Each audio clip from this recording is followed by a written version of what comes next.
Hello guys, celebrating the birthday celebration of my husband here at Lemongrass. Hinihintay pa namin yung dalawa naming anak.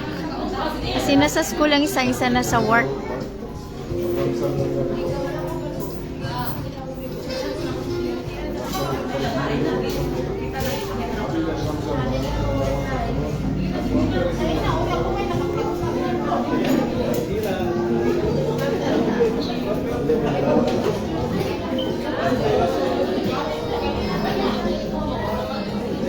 Ito ang mukha ng nakagat ng aso, guys.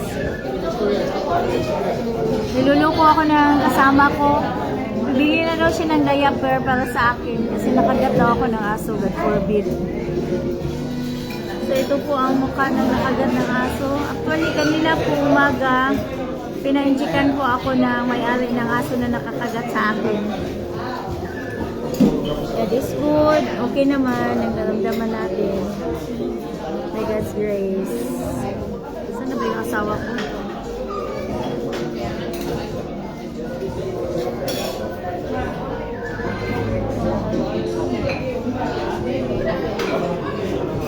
Nahanap ko yung asawa ko eh. Busog pa kasi ako guys, bago kami pumunta dito, kumain ako kasi grabe talaga yung gutom ko, hindi ko mapigilan yung gutom ko eh. Busog talaga ako guys.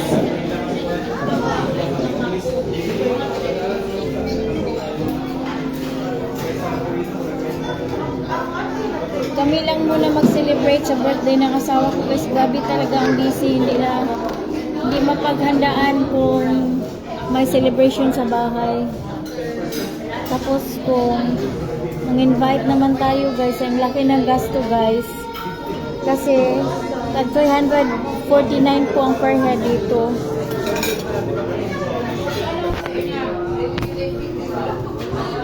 Yan ang birthday boy guys. Birthday boy, birthday man.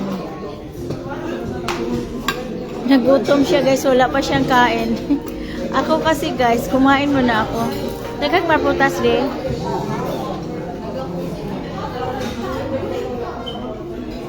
Ito ang kompetensya ng Davao Buffet. Yung malapit lang sa bahay namin. Kaso lang, close ang Davao Buffet.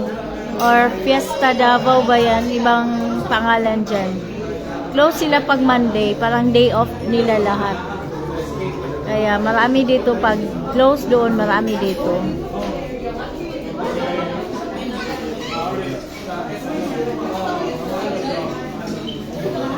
Kakain muna ako guys kasi medyo na gutom na. Hi Grace, thank you for watching. God bless. Kami lang mag-celebrate sa birthday ni Edgar, Grace. Iulat pa na mo Sophia o si Japet.